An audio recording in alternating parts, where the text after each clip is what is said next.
오늘 우리에게 주신 하나님의 말씀은 신약 성경에서 봅니다. 신약 성경 124쪽 누가복음서 17장 10절 말씀을 장성 목사가 풀어서 번역한 연역본으로 봉독합니다. 여러분들은 필히 나중에 다른 역본들과 대조해 보시면 연역본이 갖고 있는 아름다움을 발견하리라고 분명히 믿습니다. 봉독합니다. 이와 같이 너희도 임무로 명령받은 것을 다 행한 후에 이르기를 우리는 보잘것없는 종이라 우리의 의무를 행한 것뿐이라 할지니라. 아멘. 오늘 우리는 성령님 아래 성경 위에 하나님의 말씀을 듣기를 원합니다. 오늘 여러분들이 주목하실 설교 제목은 장성 목사에게 성경에서 가장 많은 눈물을 쏟게 한 말씀은 누가복음서 17장 10절 말씀입니다. 장성 목사 200대 선구 시리즈의 한 편으로 여러분들에게 말씀을 증언하게 되겠습니다.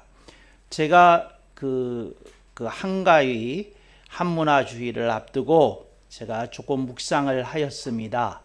그래서 제가 요즘 200대 성구를 생각해 보고 있는데 제가 평소에 이렇게 하나님의 말씀 속에서 특별히 저에게 와닿았던 성구들을 모아놓은 데가 있습니다. 근데 그런 것이 한 1000개의 성구 정도 있는데 그 가운데 제가 160개는 여러분들에게 이미 새누리교회의 교육을 통해서 여러분에게 말씀드린 바가 있고 이제 한 40여 개의 성구가 남아 있는데 그걸 제가 기회가 되는 대로 여러분에게 200대 성구 시리즈로서 말씀을 증언하고 있는 중입니다. 근데 그 가운데 제가 말씀을 보면서 이런 생각이 들었어요. 뭐냐면 성경에서 내가 어떤 구절에서 가장 많은 감동을 받고 가장 많은 눈물을 쏟은 게 어딜까 하는 것이 저 자신에게 궁금해졌어요. 그래서 제가 제 살아온 인생을 되돌아보면서 내가 언제 성경을 읽으면서 눈물을 흘렸지, 또 언제 많은 눈물을 흘렸지, 언제 감격했지, 이런 걸 돌려서 이렇게 인생의 말씀 복기를 하게 되었습니다.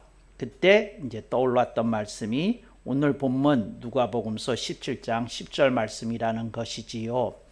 한가위가 되면 많은 교우들이 고향으로 떠납니다. 그래서 다른 교회들도 좀 사정이 비슷하겠지만 저희 교회에는 예배를 드리는 인원이 평소보다 한 반 이상은 고향으로 가시고 이제 반도 채 안 되는 교우들이 남아 있는 가운데 말씀 선포를 하게 됩니다. 저는 이것을 한 번도 서운하거나 섭섭하게 생각한 적이 없습니다. 저는 그 한가위 한문화주일에 이제 교회가 반 이상 비어 있는 모습을 보면서 늘 행복한 미소를 짓습니다. 왜냐하면 사람이 고향이 있다는 거, 갈 데가 있다는 거, 돌아갈 데가 있다는 거, 이거 되게 좋은 일이라고 생각했습니다.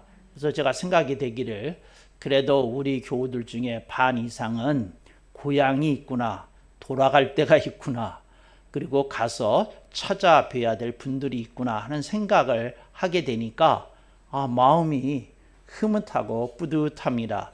그래서 다른 목사님들은 조금 서운하다고 그러는데 저는 마음이 굉장히 기뻤어요. 그리고 또 제가 그 교회가 반쯤은 텅 빈 모습을 보면서 흐뭇한 미소를 짓는 것은 아직은 건강들 하시구나 하는 생각을 하는 겁니다. 여러분, 아무리 고향이 있고 돌아갈 때가 있어도 두 다리가 성하지 않으면 못 가는 겁니다. 건강이 받쳐주지 않으면 못 가는 겁니다. 그러니까 여러분들 과감하게 그저 가실 때가 있으면, 고향이 있으면 가실 수 있기를 바랍니다. 그런데 여기에 꼽사리 교우들이 있습니다. 요 틈을 이용해서 토요일부터 일찌감치 해외로 나가시는 분들이 있는데 고향을 가시는 것도 아니고 어른을 찾아뵙는 것도 아니고 때는 요때다. 해외로 나가자, 우리 가족끼리 즐기자 하는 게 있는데, 이제 여러분들은 제가 꼽사리 교우들이라고 부르는데, 그렇게 칭찬을 해주고 싶은 마음은 안 듭니다. 왜? 이분들이 주로 토요일에 이제 밤 비행기를 타시고 어디를 가셔서 아주 합법적으로 주일 성수를 빠질 수 있는 권리를 행사하시는데, 그게 꼭 꼽사리의 모습 같아서 이제 이렇게 한마디 침을 놓는다 하는 것을 말씀을 드립니다. 그렇지만 그분들도 안전하고 또 즐거운 여행이 되기를 축복합니다. 그러면서 오늘 말씀을 이제 생각이 떠올라서 하게 되었습니다. 근데 이것을 보니까 세월의 흐름이 이렇게 저한테 팍 하고 이렇게 밀물처럼 밀려오는 체험을 하였습니다.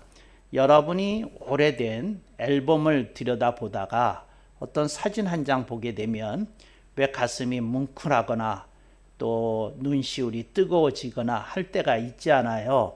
그래서 여러분들이 나이가 드셨으면 아주 시집 가기 전에, 장가 가기 전에 여러분의 아주 창창했던 모습을 보고, 나도 저런 때가 있었지, 나도 이쁜 때가 있었지, 나도 날릴 때가 있었지, 이러면서 자신의 모습을 생각해 보니까 주름도 많이 지고 세월도 많이 갔는데, 이런 생각이 나서 눈물이 뜨거워지는 분들 있습니다. 이제 그분들에게 제가 말합니다. 인생을 그렇게만 바라보시면 안 됩니다. 그래, 좋은 때가 있었지, 근데 지금은 더 아름다운 때지, 이렇게 여러분 바라보실 수 있기를 바랍니다. 여러분들이 인생을 살았기 때문에, 또 여러분들의 인생이 세월이 갔기 때문에 여러분의 자녀가 태어났고 여러분의 자녀가 커갔고 또 여러분들의 인생의 역정이 기록에 남은 것입니다. 이런 것들을 다 보듬고, 그리고 가슴에 따뜻한 추억으로 여러분들이 생동하게 될 때 여러분의 인생이 쓸쓸해지는 것이 아니라 풍성해질 것이다 하는 당부를 아울러 드리고 싶습니다. 오늘 누가복음서 17장 10절 말씀에서 예수님이 종에 대해서 말씀합니다. 그런데 여기서 제가 잠깐 이제 조직신학자적인 이렇게 안목을 가지고 조금 말씀을 드려야 되겠습니다. 예수님이 그 성도들에게 말씀을 하실 때 너희는 종이다 말씀하실 때가 있었어요. 이제 여기가 거기에 해당이 되는 겁니다. 그래서 예수님이 성도들에게 얘기하실 때, 제자들에게 얘기하실 때 너희들은 종이다 이렇게 얘기할 때가 있으셨고, 또 예수님이 어떤 대목에 가서는 너희를 더 이상 종이라 부르지 않고 친구라 불러야 할 것이다. 그래서 예수님이 친구라 말씀하실 때도 있었습니다.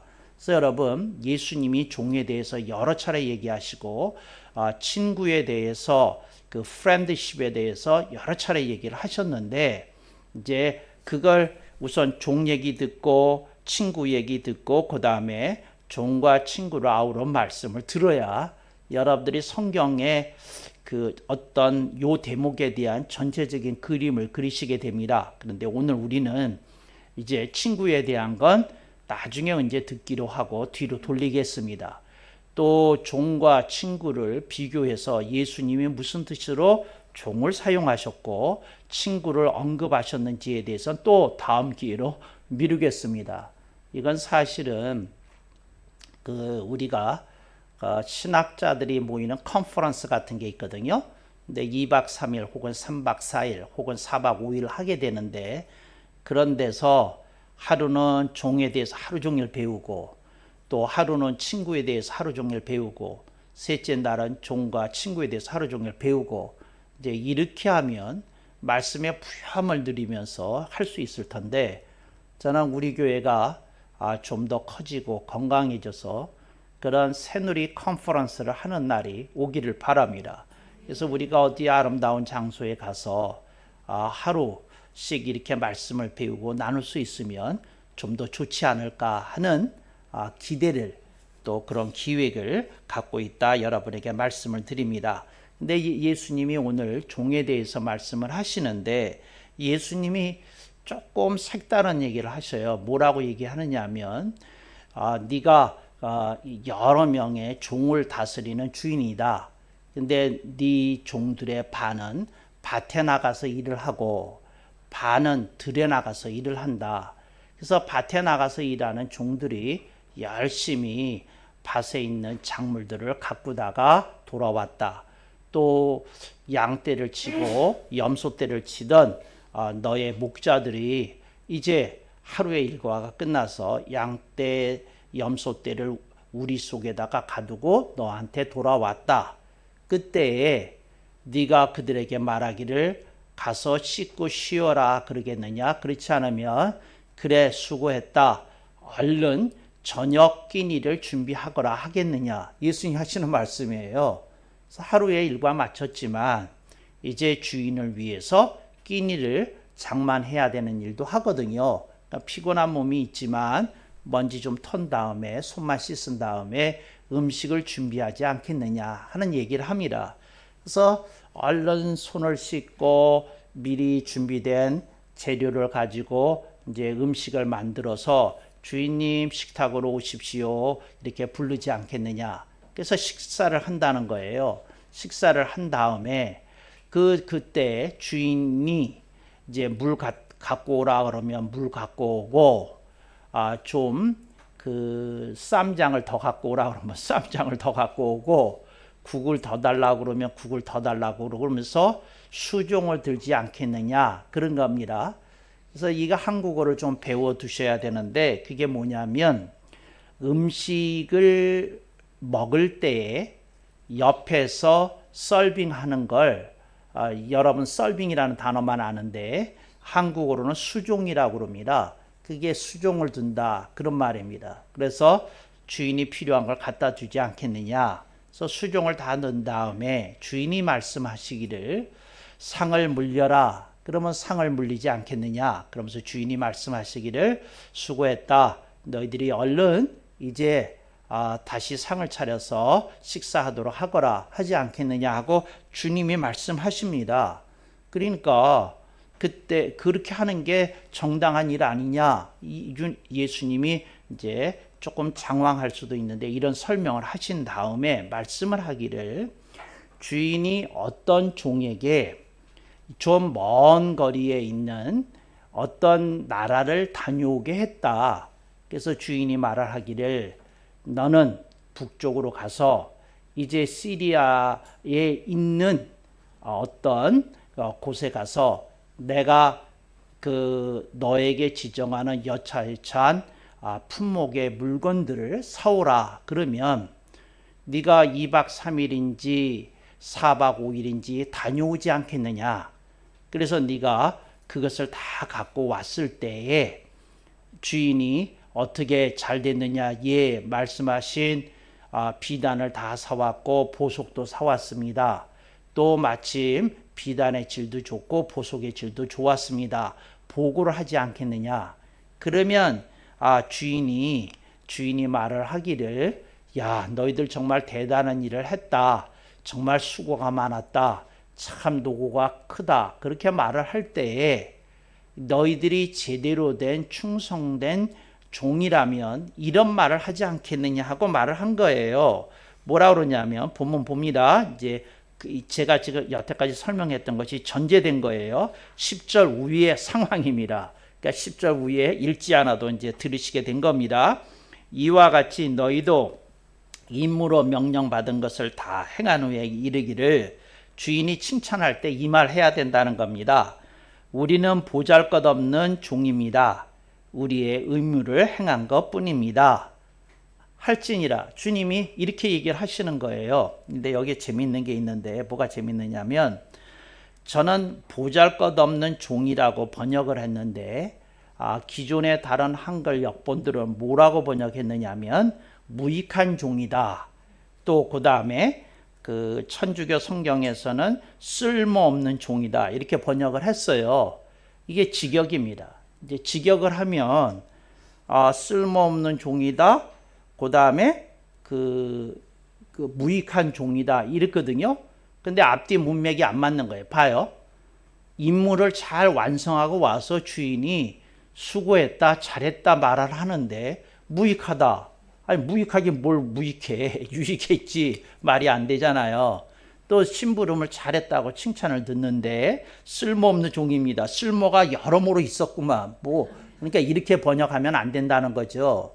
그러니까 그 직역을 하는 사람들이 있는데 직역을 해야 될 때가 있고 의역을 해야 될 때가 있는데 헬라어 상으로는 직역하는 뜻이 맞아요. 그러니까 뭐냐면 쓸모없는 종입니다. 무익한 종입니다. 이렇게 말을 하는 게 맞습니다. 그렇지만 그렇게 번역하면 안 되고 의미를 따져야 되는데 보잘것없는 종이다.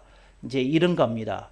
근데 이 구절을 읽는데 앞에 설명한 거를 제가 이제 이렇게 가슴에 새기면서 이 구절을 읽는데 눈물이 왈칵 막 쏟아진 거예요. 그래서 제가 뭐 1시간은 울었던 것 같아요. 오래전에. 근데 이제 그 어떤 사건이 있어서 구절을 읽게 되고 뭐 하면 이제 오늘 여러분들이 한가위 날 빨리 집에 가셔야 되는데 지장이 있으니까 그 스토리는 다음에 듣도록 하겠습니다. 그러니까 스토리는 약하고 눈물을 1시간 동안 막 쏟았어요. 그래서 쏟았는데 뭐에 쏟았느냐 하면 요 대목입니다. 나는 보잘것없는 종이라. 그래서 제가 무익하다는 헬라어 뜻도 알고 또 쓸모없는 종이라고 직역하면 그렇게 된다는 걸 알았지만 저는 의역에서 보잘것없는 종이다. 이제 이렇게 말을 한다고 생각을 하니까 눈물이 왈칵 쏟아진 거예요. 근데 왜 쏟아졌느냐면 이 종이 왜 이렇게 말을 했는지가 이해가 된 거예요. 왜 이렇게 말을 했는지가. 그래서 이 사람이 이렇게 저는 보잘것없는 종입니다 하고 말하게 된 그 전이 있는데 성경에는 그 얘기가 안 나와 있는 거예요. 그러니까 이 사람이 왜 이렇게 말을 하는지 그 스토리가 안 나와 있는데 이제 생략구가 있는 거예요. 그러니까 생략된 스토리가 있는 거예요. 그래서 생략된 스토리가 저한테 또 올라왔어요. 그래서 저는 어떻게 했느냐 하면 왜 눈물이 쏟아졌느냐 하면 이거죠. 뭐냐면 제가 예수님을 16세 믿게 되었어요. 근데 제가 예수님을 16세 믿고 나니까 예수님 영접하고 나니까 너무 기쁘고 너무 감격스러운 거예요. 예수님을 믿을 수 있다는 그 기쁨, 그 감격이 얼마나 큰지 말할 수 없는 거예요. 그래서 제가 그때 그랬다니까요. 이거 예수님을 믿게 된 사람이 다 체험하는 건데 길거리에 있는 가로수들도 다 춤을 추는 것 같고 태양은 나만을 위해서 비치는 것 같고 달은 나한테만 속삭이는 것 같고 뭐 이런 체험 다들 하셨죠? 못 하셨으면 슬픈 일입니다. 근데 그런 시대가 있었어요. 그러니까 너무 그거 보니까 왜 이렇게 세상이 아름다운 거야? 찬란한 거야? 하나님이 이렇게 살아계신다는 게 다른 사람들은 왜 안 믿어지는 거야? 왜 이기는 거야? 그리고 이제 이런 때가 있었어요. 근데 그때에 너무 예수님에 대한 그 은혜로 그 사랑으로 축복으로 말미암아 저에게 일어난 일이 있는데 그게 뭐냐? 구원의 기쁨과 감격이 있었던 거예요.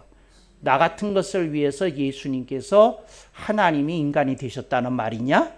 나 같은 것을 위해서 십자가에서 하나님이 십자가에서 못 박여 죽으셨다는 말이냐? 나 같은 것을 위해서 예수님께서 그 창으로 옆구리에 찔림을 당하고 피와 물을 다 쏟기까지 사랑하셨다는 말이냐? 그러니까 이것에서 구원의 기쁨과 감격이 막 터져 나오는 거예요. 막 터져 나와서 감당할 수 없는데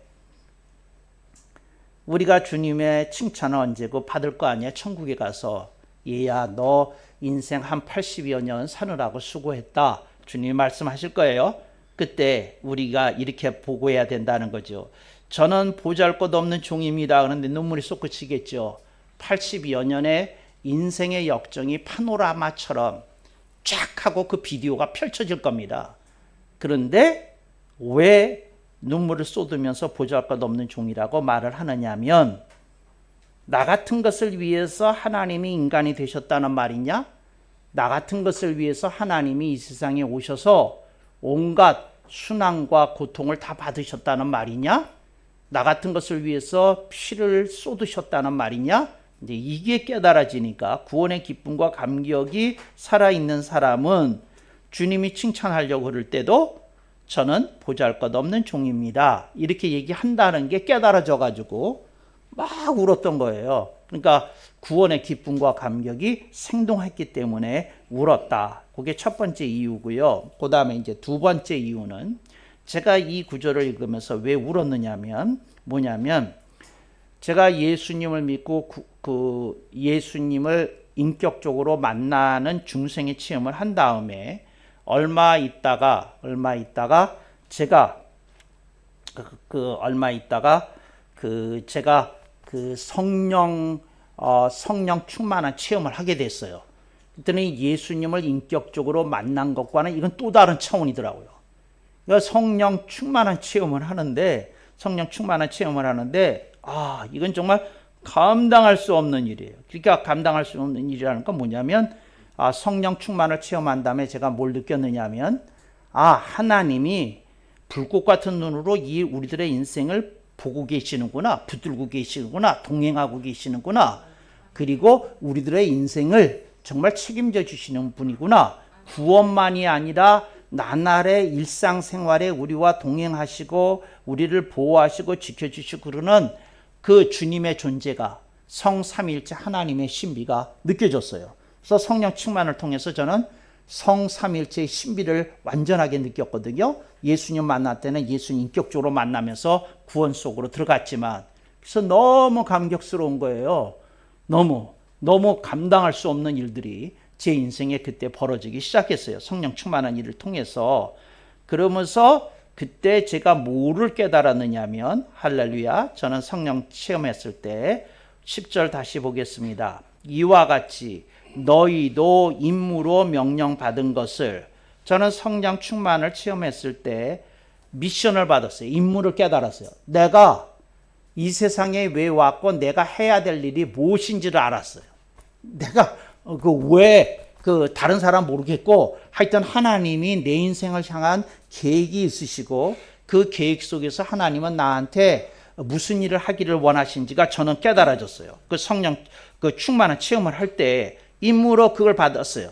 그러니까 제가 너무 감격스러운 거예요. 그래서 막 그랬는데 주님 앞에 다시 섰을 때에 내가 80여 년의 인생을 살았다. 근데 주님 앞에 섰다. 어떤 사람이. 그런데 그렇다고 가정을 하고 봤을 때 저는 이 말을 제가 할 거라고 생각을 하면서 읊조린 거죠. 저는 보잘것없는 종입니다.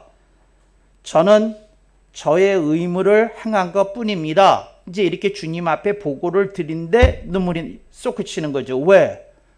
주님이 나를 위해서 이 세상에 오셔서 피와 물을 쏟고 나를 구원해 주신 것도 감당하기 어려운 그 은혜고 사랑이고 축복인데 거기에 더해서 너는 인생을 이렇게 살지니라 하고 하나님이 그림을 그려주시고 내 인생의 계획을 알려주시고 이끌어 주셨다는 것까지 생각하니까 이건 감당할 수 없는 일이라는 거죠. 그래서 너무 감당할 수 없는 은혜, 그걸 깨닫게 되니까 저는 보잘것없는 종입니다. 그러니까 눈물이 왕창 쏟아져 가지고 그래서 저는 이 구조를 보면 두 가지 제 체험을 떠오르게 됩니다. 첫째는 예수님을 인격적으로 만나고 중생을 체험했던 것. 두 번째는 성령 충만한 체험을 통해서 성삼일체 하나님의 신비를 체험했던 그것이 생각나면서 저에게 두 번째 그 체험을 통해서 임한 것이 있는데 그게 뭐냐? 그게 열심과 열정입니다. 그러니까 구원의 기쁨과 감격이 있고 성령 충만의 열심과 열정이 저한테 이렇게 터져 나오면서 1시간 동안 내내 울었어요. 그래서 저는 지금 21세기를 살고 있는 사람들을 참 불쌍하게 생각합니다. 근데 왜 불쌍하게 생각하느냐 하면 옛날처럼 예수님을 인격적으로 강렬하게 만나는 사람들이 드물어지는 것 같아요. 그래서 저는 참 이 시대가 불행한 시대다. 과학기술이 이렇게 최첨단을 가면 뭐하냐. 이게 불행한 시대다. 그런 생각이 들고요. 두 번째는 요즘 저같이 그 성령 충만을 체험하던 그 시대 사람들은 이런 체험을 많이 했거든요. 근데 요즘 어디 가서 얘기를 들어도 이런 체험을 했다는 젊은이들을 이렇게 만나기가 어려워요. 성령 충만을 이렇게 체험했다는 그 열심과 열정이 막 터져 나왔다는 그런 그 신앙 간증을 듣기가 없지 않은데 옛날처럼 옛날엔 이게 흔했어요. 두 집 건너 한 사람 이런 체험이 다 있었어요. 교회 다니는 사람들 중에. 근데 요즘은 두 집 건너가 아닌 것 같아. 50집 건너, 100집 건너 하나 있는 것 같아. 이게 그러니까 너무 어려운 시대에 살고 있는 거예요. 그러니까 그게 있었기 때문에 이 말 한다 그 말이에요. 이 말. 그러니까 구원의 기쁨과 감격, 성령 충만의 열심과 열정이 터져 나오면 이 말 하는 거예요. 저는 보잘것없는 종입니다. 저는 다만 저에게 부여된 의무를 행한 것뿐입니다. 이렇게 말할 거라는 거죠. 근데 그렇게 왜 말하느냐? 그 사람에게 구원이 있고 그 사람에게 성령 충만함이 생동하기 때문에 그렇다 하는 걸 말씀을 드리는 거죠. 그러니까 그게 여러분에게 있어야 되는 거예요. 그게 여러분에게 생동해야 되는 거예요. 그게 없이 인생을 산다는 거 굉장히 불행한 일입니다. 그러니까 여러분 이건 세상의 온갖 쾌락을 다 합친 것을 뭐 그 억만 배로 쌓아놔도 구원의 기쁨과 감격과 바꿀 수 없습니다. 또 아무리 그거를 억만 배 이상 쌓아놓는다고 해도 성령 충만의 내 열심과 열정을 압도할 수 없습니다. 저는 그 두 체험이 저의 평생을 가는 에너지 탱크가 됐어요. 거기서 그냥 에너지가 늘 생각하면 솟구쳐 나와요. 그래서 이런 체험 없이 예수님을 혹시 믿는 분이 이 자리에 앉아 계시다면 당신 분발해야 됩니다. 조금 그런 강렬한 체험도 좀 하셔야 됩니다. 그리고 깨달아야 된다. 그 얘기를 하는 거죠. 그래서 눈물을 그래서 그렇게 많이 쏟았다. 누가복음서 17장 10절은 그래서 저한테 너무 감동스러운 말이에요. 근데 이 말씀을 처음에 봤을 때 처음에는 제가 갖던 임프레션은 이거였어요. 그게 뭐냐면 주님이 좀 너무 냉정하게 얘기하시는 거 아니야? 그러니까 주님이 하시는 말씀이 네가 바디를 하다가 왔던지 양떼를 치다가 왔던지 간에 그 수고했다. 손 씻고 얼른 저녁 끼니 준비하거라. 이제 그 얘기부터 하신다. 조금 좀 뭔가 이런 느낌이 있었거든요. 그래서 제가 이 말씀을 거듭거듭 읽으면서 묵상하는 가운데 빵 터진 거예요. 구원의 기쁨과 감격이 생동하는 사람이라면 이 말 하겠다. 성령 충만에 열심과 열정이 터진 사람이라면 이 말을 제대로 하겠다. 그냥 예사로 하는 게 아니라 진짜 이렇게 말을 하겠다 하는 생각이 들었다는 거죠. 예사라는 말이 있어요. 예사라는 말은 뭐냐면 그 예의를 갖추어서 하는 말을 예사라고 그래요.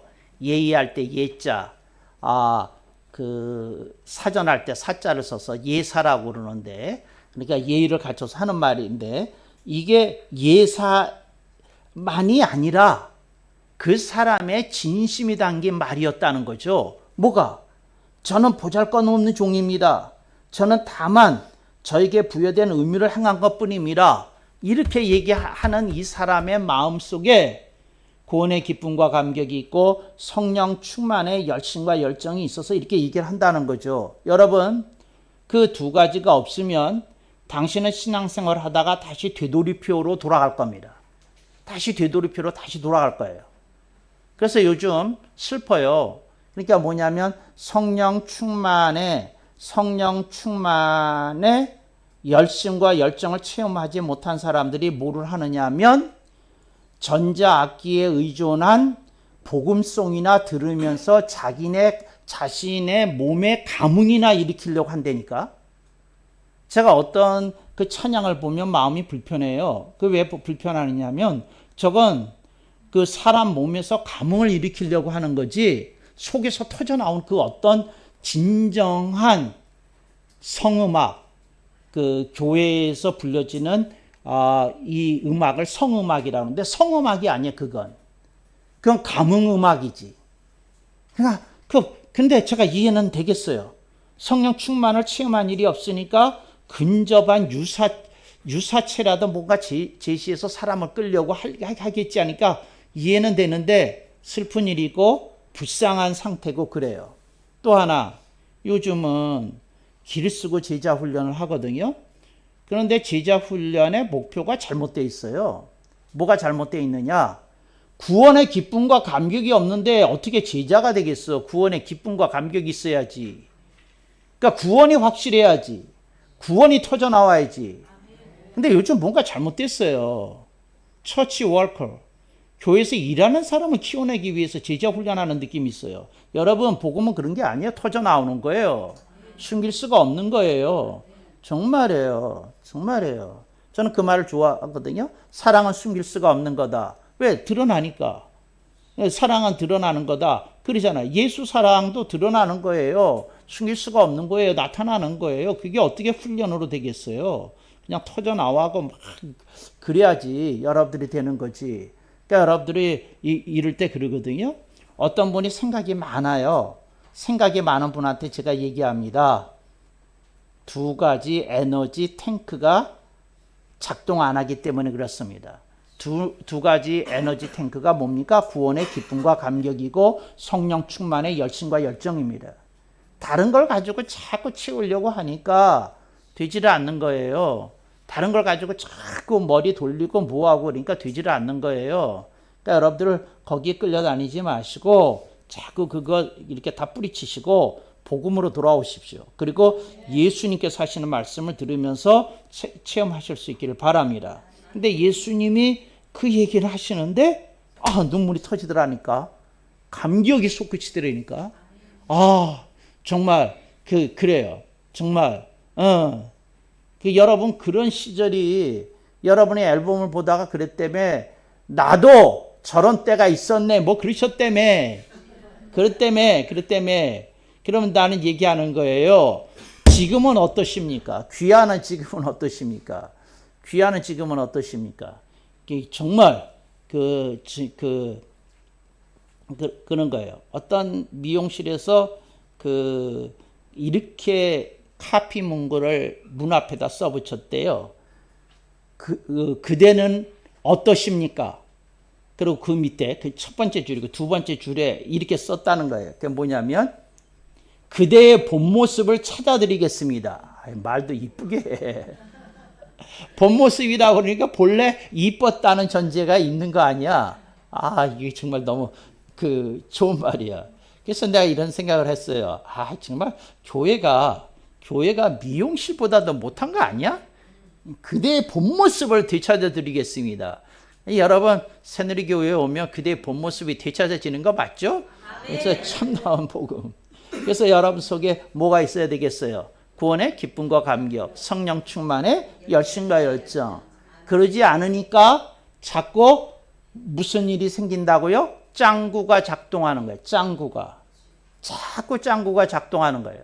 짱구가 무엇인지 아세요?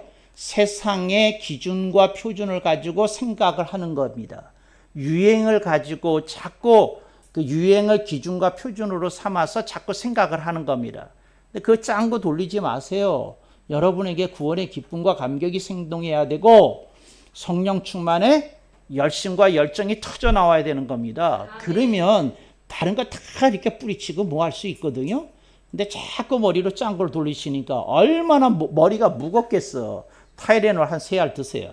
근데 그거 당연한 일이지.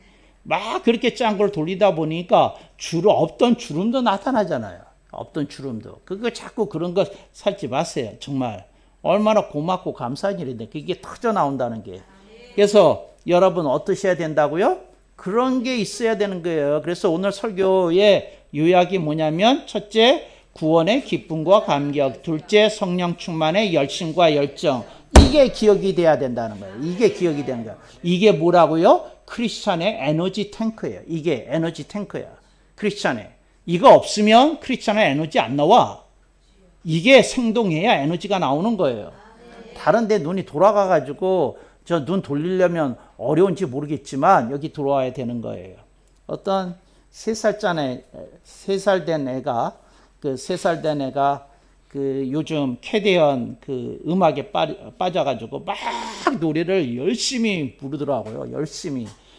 근데 나는 그거 보면서 거기에 뭐죠? 골든이라는 노래가 있는데 그 골든이라는 노래의 가사가 굉장히 의미심장해요. 그 골든이라는 노래 의미심장. 이게 뭐냐면 나는 보잘것없는 인생이었는데 내 인생은 거기서 끝나면 안 되고 황금처럼 찬란하게 빛나는 인생이 되어야 마땅하다. 그게 골든 그 얘기거든요. 그러니까 막 그러는데 내가 그 카보 치는 그 유튜브를 보는데 3살짜리가 이걸 불러요.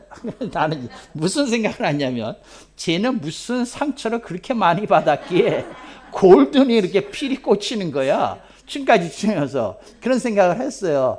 그러면서 나는 이런 생각을 한 거죠. 무슨 생각을 한 거냐면 3살짜리가 저럴 거라면 우리 교인들도 만만치 않겠다. 얼마나 많은 상처를 갖고 사시기에 제가 묻는 거예요. 얼마나 많은 상처를 안고 사시기에 얼마나 많은 힘듦, 아픔, 아름을 안고 사시기에 골든의 필이 꽂히냐고요. 여러분, 에너지 탱크가 잘못됐어. 크리스찬은 골든으로 위로를 받으면 안 돼. 여러분은 2가지 에너지 탱크가 있어. 구원의 기쁨과 감격, 그 다음에 성령 충만의 열심과 열정. 그게 여러분의 에너지 탱크가 돼야지. 골든이라 부르면서 아우 오래간만에 제대로 명곡을 만났네. 내 속이 다 후련하네 하는 당신의 목사를 시험에 들게 하고 있어 지금. 복음은 그따위를 압도하는 거야? 뭔 소리야? 뭔 소리야? 예수 말고 무슨 골든이 있어? 그렇지만 캐디언 부르는 거 뭐 이해합니다. 곡 좋아요. 뜻도 좋고. 근데 안 된다 그 말이야. 거기에 멈추면 더 좋은 걸 놔두고 더 좋은 걸 놔두고. 골든곡이 골든이라면 아시죠? 복음은 그와 비견할 수 없으리만큼 찬란한 다이아몬드다. 다이아몬드를 품고 있으면서 무슨 골든이나 정말. 그래서 내가 용어를 하나 만들었잖아요. 알아맞혀 보세요. 뭔지. 뭔지 알아맞혀봐요. 저 뒤에 있는 이쁜 커플 맞춰봐요. 앞으로는 골든이 아니에요. 그거 따라하고 이제 설교 마치겠습니다. 따라합시다. 새누리는 골든이 아니라 다이아몬드입니다. 다이아몬드니야 우리는. 다이아몬드 같다 그 말이야. 다이아몬드가 골든이 그저 황금 같다란 말이거든. 우리는 다이아몬드니야. 뭔 소리야. 정말이야. 줄여서 몬든이야. 줄여서 몬든. 골든이 아니라 몬든이야. 여러분 행복한 추석 보내고 다음 주일에 뵙겠습니다.